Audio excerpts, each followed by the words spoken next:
नमस्कार, मैं हूं आपके साथ मयंक। आज 13 तारीख है और देखिए ईरान और अमेरिका के बीच डील को लेकर तमाम खबरें देखी होंगी आपने, तमाम चर्चाएं देखी होंगी। लेकिन इस बीच ईरान के विदेश मंत्री अब्बास अराक्ची साहब की तरफ से साफ कह दिया गया है कि जब तक ईरान की तरफ से कोई कंफर्मेशन ना आए किसी भी तरह की किसी डील को लेकर, किसी शर्त को लेकर, किसी बात पर आप विश्वास ना करें।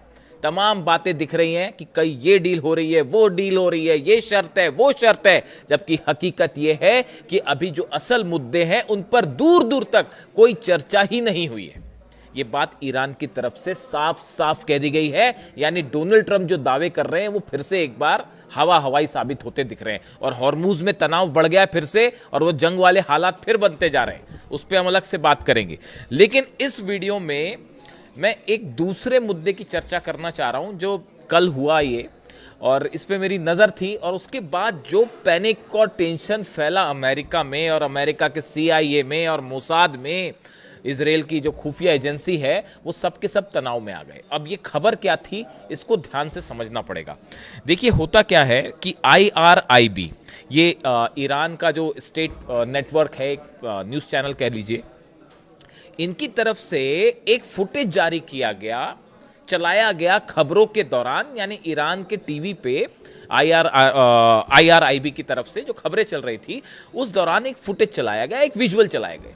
अब ये विजुअल क्या थे? ये विजुअल थे जिस तरह से परमाणु धमाका होता है, एटमी धमाका होता है, उसके बाद जो मशरूम क्लाउड बनता है, उसका विजुअल चला दिया गया अचानक। और जैसे ही ये खबर चली, जैसे ही ये विजुअल चले, देखिए उसमें कुछ दावा कुछ नहीं किया जा रहा था, लेकिन जैसे ही ये खबर चली, ये विजुअल्स देखे लोगों ने, उसके बाद पूरी दुनिया में अचानक, खास तौर पर अमेरिका और इजराइल में ये खबर फैल गई कि भाई क्या ईरान ने परमाणु परीक्षण कर लिया है और इसी वजह से ईरान की जो ये स्टेट रन नेटवर्क है, इसने ये विजुअल्स चला दिए। इस तरह की खबरें फैल गई और अचानक जितने न्यूक्लियर एक्सपर्ट्स हैं, साइंटिस्ट हैं, IAEA हो, CIA हो, वॉशिंगटन हो, पेंटागन हो, सब में ये हलचल शुरू हो गई कि भाई अचानक ईरान के सरकारी चैनल पे ये परमाणु धमाके के विजुअल्स कैसे चल गए। अब देखिए पहले खबर क्या है, इसकी हकीकत क्या थी वो भी आपको बताऊंगा मैं, और कितना पैनिक था अमेरिका और इजराइल में इस खबर को लेके ये भी आपको बताऊंगा। देखिए खबर क्या थी। A controversial broadcast by Iran state run network IRIB has sparked widespread speculation after footage depicting a nuclear explosion briefly appeared during a news program. एक न्यूज प्रोग्राम के दौरान न्यूक्लियर धमाके के जिस तरह से विजुअल होते हैं, ऐसे विजुअल टेलीविजन पे चला दिए गए।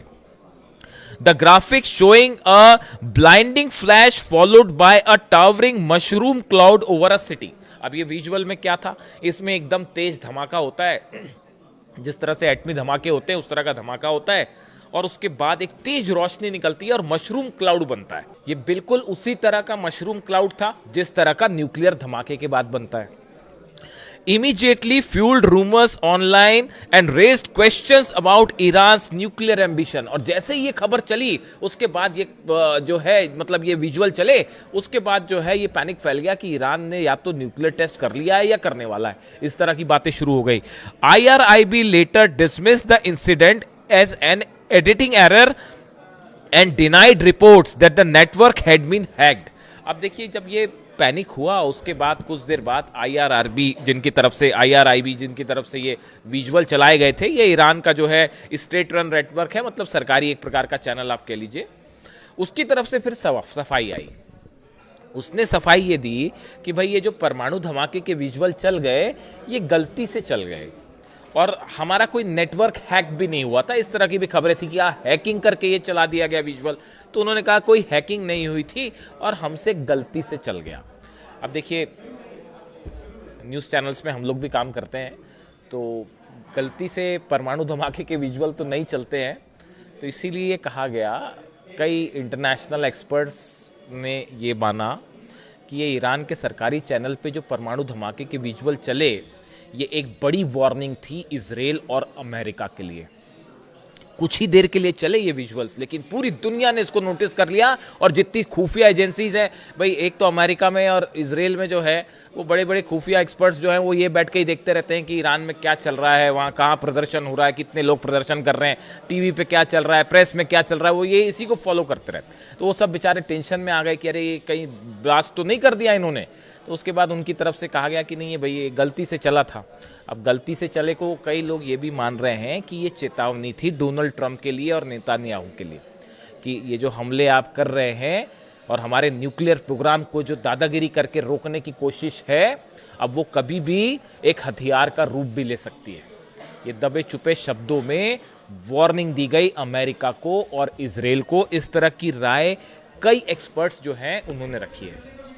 अब देखिए, ईरान के न्यूक्लियर प्रोग्राम को लेकर इसका जिक्र मैंने इसलिए किया क्योंकि ये पेंटागन में, वॉशिंगटन में और तेल अवीव में अच्छा खासा पैनिक था इसको लेकर, और बड़ी खबरें बनी इसको लेकर कि भाई ये क्या हुआ। अब देखिए, ईरान की जो डील है, जिस डील की इतनी चर्चा हो रही है अमेरिका और ईरान की, इसका जो कोर मुद्दा है वो कोर मुद्दा है यूरेनियम और न्यूक्लियर प्रोग्राम। ये दो मुद्दे ऐसे हैं जिनको लेकर अभी तक इस डील में दूर दूर तक कहीं कोई, भाई आप जब चर्चा करोगे तब तो सहमति बनेगी, अभी तो इस पे कोई चर्चा ही नहीं हुई है। अभी सिर्फ बात इतनी है कि क्या चर्चा की जाए आगे, यानी आप समझ रहे हैं ये बहुत ही इनिशियल। इसीलिए अब्बास अराक्ची ये कह रहे हैं कि जो खबरें मीडिया में चल रही हैं, इधर उधर दावे, ये दावे वो दावे, ये डील वो डील, किसी पर विश्वास करने की जरूरत नहीं है। यही बात मैं आपको बार बार कहता हूं। मैं तो बल्कि एक कदम और आगे बढ़ के कहता हूं कि जब तक ईरान की सेना ना कंफर्म करे, जब तक IRGC कंफर्म ना करे, अहमद वाहिदी साहब कंफर्म ना करें, तब तक आपको किसी बात को मानने की जरूरत नहीं है। अब देखिए, न्यूक्लियर प्रोग्राम को लेकर दो चार बातें समझने की जरूरत है। अभी ये बीच में जो ड्राफ्ट का खेल चल रहा है जो पिछले एक महीने से, इसकी एक दो शर्तें जो है किसी तरह से, मतलब मुझे एक्सेस मिला कि कुछ लोगों से जानकारी मिली कि इसकी क्या जो है वो चीजें हैं जो चल रही हैं। ये लीक भी हुई हैं कई जगह, डोनाल्ड ट्रंप इसको लेके हैरान परेशान भी हैं, ये लीक भी हो गई। अब इसमें जो है अमेरिका, डोनाल्ड ट्रंप ये चाहते हैं कि 20 साल के लिए यूरेनियम एनरिचमेंट ईरान जो है वो अपना रोक दे, और ईरान इस बात के लिए तैयार नहीं है। हालांकि इस तरह की खबरें आई कि 10 साल के लिए एनरिचमेंट रोकने की बात ईरान की तरफ से कही गई, ऐसी खबरें थी कुछ जगह से, ऐसे दावे थे, सच्चाई क्या है पता नहीं। लेकिन अमेरिका ये चाहता है कि 20 साल के लिए रोक दे। पहले अमेरिका क्या चाह रहा था कि यूरेनियम सौंप दिया जाए, ईरान ने कहा जी नहीं सौंपेंगे। फिर कहा कि उसको डिस्ट्रॉय कर देते हैं, ईरान ने कहा सवाल ही नहीं है। फिर यह हुआ कि अच्छा चलो कोई बात नहीं, तो फिर आप 20 साल के लिए एनरिचमेंट को रोक दीजिए।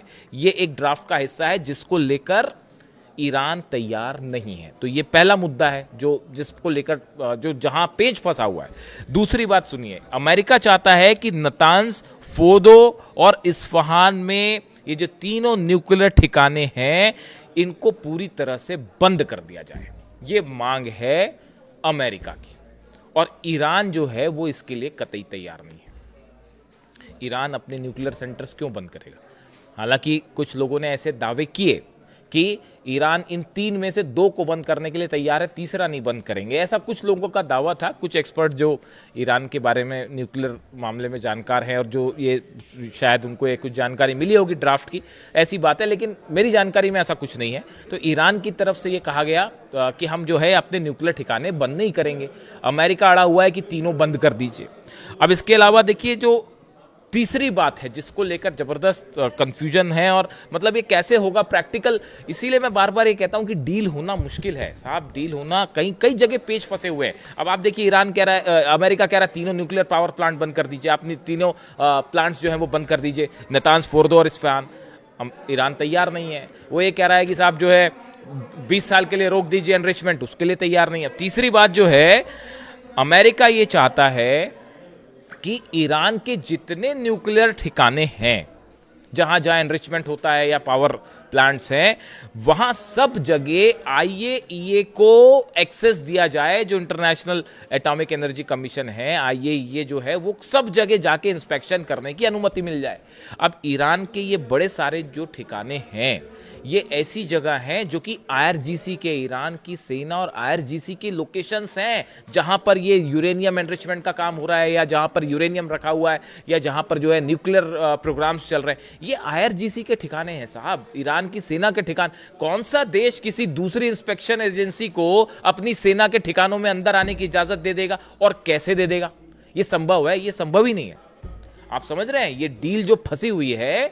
इसीलिए बड़े सारे लोग ये कह रहे हैं कि अगर कुछ ड्राफ्ट सामने आ भी जाए, इनिशियल लेवल पर कुछ साइन हो भी जाए, तो भी ये लंबा नहीं चलेगा, ये टूट जाएगा। जब 2015 में इतने सारे देश बीच में काउंटर गारंटी बने, सब कुछ हुए, लेकिन वो टूट गया ना, समझौता तोड़ दिया अल्टीमेटली ने, और डोनाल्ड ट्रंप ने तोड़ा उसको। तो अब तो हालात ऐसे हैं कि एक दूसरे का दोनों पर कोई विश्वास ही नहीं है। उस समय तो जंग नहीं हुई थी, इस समय तो अब ये 2-2, 3-3 जंग हो चुकी है। आप ईरान के सुप्रीम लीडर को असैसिनेट कर चुके हो और ये सोचते हो कि ईरान विश्वास करेगा। कैसे कर लेगा? किसी सूरत में नहीं ईरान विश्वास करेगा। विश्वास का कोई सवाल ही नहीं है। किस बात पर विश्वास करें? आपको ये पहले सोचना था अली खामेनी साहब पर असैसिनेशन करने के पहले। ये सब चीजें तो चलती रहेगी, आपकी जंग चलती रहेगी और ये मिसाइलें चलती रहेगी, ड्रोन चलते रहेंगे और टॉम हॉक मारोगे, वो अपनी जो है वो फतेह मारेगा और खुर्रम शहर मारेगा। ये सब तो चलता रहेगा साहब, ये जंग चलती रहेगी, हॉर्मुज की जंग चलती रहेगी। लेकिन अली खामेनी साहब को असैसिनेट नहीं करना था। जो बची कुछ संभावनाएं थी डील होने की, वो आपने खुद खत्म कर दी है। और आपको क्या लगता है कि डील पेपर कोई साइन हो जाएंगे तो लंबा चलने वाला है? वो कतई लंबा नहीं चलेगा। आपको पता है आईआरजीसी के जो चीफ है अहमद वाहिदी साहब, उनकी तरफ से क्या बयान आया है? उन्होंने ये शर्त रख दी है सामने, ये कौन मेडिटेशन कर रहा है और कौन क्या कर रहा है भूल जाइए इसको। जब तक ईरान की सेना कोई बात ना बोले तब तक मानिएगा मत। ईरान की सेना की तरफ से कहा गया है, अहमद वाहिदी साहब की तरफ से शर्त रख दी गई है कि पहले हमारी जो फ्रीज संपत्ति है उसको रिलीज करो, उसके बाद हम बात करेंगे। धोखा किसने किया? अमेरिका ने। डील के बीच में हमले क्यों हुए? छठी दौर की बातचीत के बीच में हमले अमेरिका ने किए, फिर बातचीत हो रही थी, हमले किसने किए? अमेरिका ने किए। तो क्यों विश्वास किया जाए? तो अब वही स्टैंड यही है। अब अहमद वाहिदी और ईरान की सेना जो है वो अली खामेनी साहब वाले फॉर्मूले पे चल रही है, एक कदम आगे। अगर एक कदम आगे नहीं चले होते तो आज पिट गए होते। अली खामेनी साहब का प्लान था पूरा, कि उनको पता था कि आज नहीं तो कल ये होने वाला है। तो देखिए उनकी प्लानिंग कैसी थी, चाहे ड्रोन्स हो, चाहे मिसाइल्स हो, मोजाइक सिस्टम हो, वो पूरी जंग के लिए तैयार थे। इसीलिए आज दुनिया का सबसे बड़ी ताकत घुटनों पर है। इसका पूरा क्रेडिट जाता है ईरान के सुप्रीम लीडर अली खामेनी साहब को। ना सिर्फ एक सुप्रीम लीडर थे बल्कि बेहतरीन आर्मी कमांडर थे। और उन्हीं की प्लानिंग का नतीजा है कि दो महाशक्तियां, दो देश मिलके जो है, जो अपने हथियारों का इतना बड़ा दम भरते हैं, ईरान का कुछ नहीं बिगाड़ पाए। देखिए कल मैंने दावा किया था ना, वो F-35 और F-16 जो गिरे हैं कई सारे। देखिए जॉर्डन के बेस की वो तस्वीर आनी शुरू हो गई है, दिखाऊंगा मैं आपको अगले वीडियो में। वो हैंगर जहां पर मिसाइल मारी ईरान ने, मलबे का ढेर लगा हुआ है, उसमें कितने F-35 जले हैं और कितने F-16 जले हैं कोई हिसाब नहीं है साहब। सबसे पहले बताई थी ये बात मैंने आपको कि ये हो चुका है। इसको अमेरिका कभी स्वीकार नहीं करेगा। वो स्वीकार तभी होगा जब कोई संसद की कमेटी बैठेगी और 3 महीने बाद रिपोर्ट देगी। जैसे पहले कहा जा रहा था कि 2 प्लेन गिर गए, 3 प्लेन गिर गए, 4 प्लेन गिर गए। हम आपको बोल रहे थे कि साहब कम से कम 30 से ज्यादा प्लेन गिरे, और रिपोर्ट निकल के आई कि 42 मार दिए, अमेरिका के 42 प्लेन गिरा दिए ईरान ने। अब वैसे ही अभी देखना आप, ये कई F-35 और F-16 जेट के ऊपर मिसाइल गिरी, तबाह हो जाओ। जॉर्डन का वो बेस जो है जहां से ऑपरेट कर रहे थे, खत्म हो गया वो बेस, उस पर अब कुछ बचा ही नहीं। उसको बनाने में बहुत टाइम लग जाएगा। और वहां कितने F-35 F-16 जले कोई हिसाब नहीं है। पेट्रियट नहीं रोक पाया, पेट्रियट सिस्टम लगे तो उसको तोड़ते हुए गिरी मिसाइल वहां पे, खैबर मिसाइल्स। तो देखिए ऐसा है, हकीकत अब ये है कि ये न्यूक्लियर मुद्दे वाले मामले पे ये जो डील है ना, ये डील ऊपरी चीजों पे हो सकती। क्या 60 दिन का सीज फायर कर लेते हैं, वो वर्ल्ड कप चल रहा है फुटबॉल का, सबने कहा जी पूरा खत्म खेल हो जाएगा। अगर मान लो यूरोप पर मिसाइल मारने लगा ईरान, उसका नतीजा क्या होता? अब वो फुटबॉल खेलते कि जंग करते साहब आपसे, तो पूरा वर्ल्ड कप खराब हो जाता। आनंद फानन में जो है वो सीज फायर किया गया। अब क्या होगा डील की, बोले 60 दिन का सीज फायर कर लेते हैं, यूरेनियम ईरान दे नहीं रहा, न्यूक्लियर प्रोग्राम पर बात हो नहीं सकती। तो अल्टीमेटली नतीजा क्या होगा? घूम फिर के आप फिर अच्छा जंग में भी नहीं जीत पा रहे। असली समस्या तो ये भी है कि ईरान को हरा भी नहीं सकते आप। कल मैं आपको कल सुबह वीडियो जो बताऊंगा उस पर मैं आपको बताऊंगा कि अमेरिका इस सीज फायर के जरिए, मुझे आज ही बताना था ये बात, लेकिन कुछ इन्फॉर्मेशन ईरान से आनी है, वो आने में वक्त लग रहा है। जैसी ही आएगी मैं इसको फिर कंफर्म करूंगा एग्जैक्टली डोनाल्ड ट्रंप का प्लान क्या है, हॉर्मुज में क्या चाहते हैं डोनाल्ड ट्रंप। एकदम पुख्ता जानकारी, वो कल के वीडियो में बताऊंगा। लेकिन अभी ये जो न्यूक्लियर मुद्दा है, ये डील क्यों नहीं हो पाएगी, ये न्यूक्लियर मुद्दे पर पेच ऐसा फंसा हुआ है। ईरान की सेना के जो अड्डे हैं, ठिकाने, वहां पे कैसे IAEA को अंदर आने दें, आप खुद बताइए, संभव ही नहीं है ये। और इतने हमलों के बाद अली खामेनी साहब ने कभी न्यूक्लियर बम नहीं बनाया। उन्होंने कहा था हम कभी नहीं बनाएंगे, और कभी उन्होंने इसकी इजाजत नहीं दी। उनसे डील करनी चाहिए थी, तो उन पर आपने हमला कर दिया, उनको और वो भी इस गलतफहमी में मत रहिए कि हमला करके उनको शहीद कर दिया। वो खुद चाहते अगर, तो वो कोई उनको असैसिनेट नहीं कर पाता। वो तो उन्होंने कहा कि तेहरान के लोगों को आप नहीं छुपा सकते बंकर में, तो मैं भी नहीं जाऊंगा। वो उनकी इच्छा थी। इस गलतफहमी मत रहिए। अगर कोई सोचता है कि अमेरिका ने उनको असैसिनेट कर दिया, इसराइल ने कर दिया, ऐसा कतई नहीं है।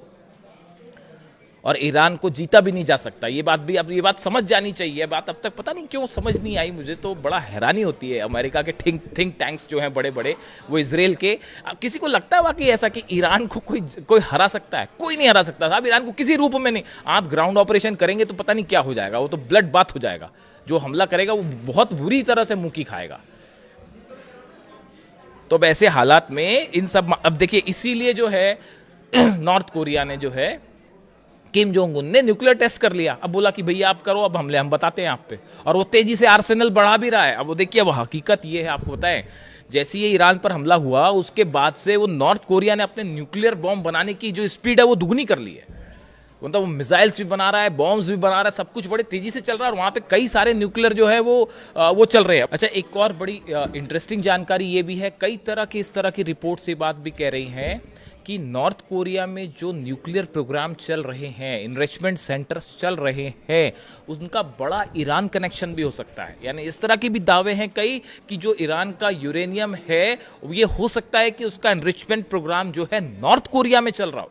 या इस तरह की भी बातें हैं कि नॉर्थ कोरिया में कोई बड़ा न्यूक्लियर एटॉमिक प्रोग्राम चल रहा है जो कि ईरान का है और चल नॉर्थ कोरिया में रहा है। ये इस तरह से कई खुफिया रिपोर्ट्स हैं CIA की और मोसाद की। यानी ऐसी सूरत में आप देखिए, चाइना, रशिया, रूस का नेटो को लेकर क्या हाल है, वो तो एटॉमिक फ्लैश पॉइंट पर बैठे हुए हैं। और चाइना और रशिया किसी सूरत में ईरान का साथ नहीं छोड़ेंगे। और ईरान को अगर कभी भी ऐसी सिचुएशन पड़ी तो वो हमेशा ये बात श्योर करेंगे कि जो आर्म्स हैं, एम्यूनिशन है, मिसाइल्स को लेकर कई बार मुझसे पूछा जाता है कि भाई ईरान के पास कितनी मिसाइल्स बची हैं, क्या खत्म तो नहीं हो रही हैं? इसकी संख्या कोई नहीं जानता कितनी है।